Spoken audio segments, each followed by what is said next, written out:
Hello guys, আজকে বিপত্তারিণী পুজো। বিপত্তারিণী পুজোতে মন্দিরে গেছিলাম। আজকে বিপত্তারিণী পুজোর সময় বাড়ির সবাই মিলে ব্রত করেছিলাম, তো মন্দিরে পুজো দিতে গেছিলাম। তাই সেখানেই কিছু ভিডিও করেছিলাম, সেটা তোমাদেরকে তুলে ধরলাম। দেখো গাইস, এই আমরা প্রসাদ খেতে বসে পড়েছি।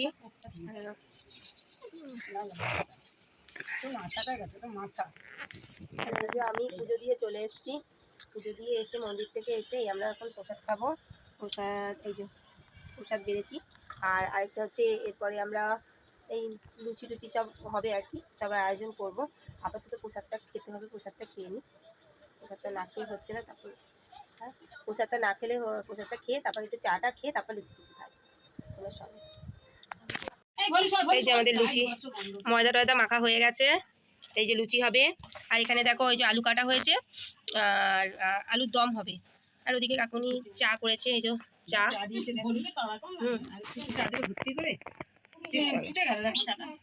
আমাদের এই এখানে 13টা লুচি আর এই যে আলুর দম।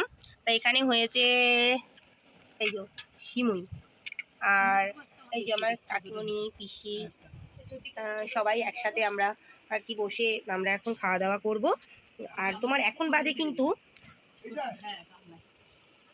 বলি, এখন বাজে কিন্তু তোমার বিকেল 5:30। আমরা এখন কি খেতে বসেছি।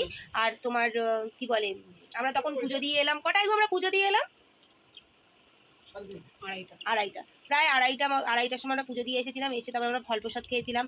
আর এখন ওই সবাই মিলেই 13টা লুচি আর এই আলুর দম, এটা আমরা একবারই খাবো। বিকেলবেলা আমরা একটু সাবু ফল টল খেয়ে থাকবো। আর তোমার আমাদের বাড়িতে আজকে আর রান্নাবান্না অন্য কিছু হয়নি। আমরা সবাই আজকে এই লুচি এসবই খাওয়া দাওয়া হবে ঠাকুরের নামে। তো যাই হোক, তোমরা কারা কারা বিপত্তারিণী মায়ের ব্রত করলে আমাকে কমেন্টে জানিও। আর আজকের ভিডিওটা আর বড় করবো না, এই পর্যন্তই থাক। আর সবাই ভালো থেকো। আর ভিডিওটা ভালো লাগলে লাইক এবং সাবস্ক্রাইব করে আমার পাশে থেকো। সবাইকে টাটা, আবার দেখা।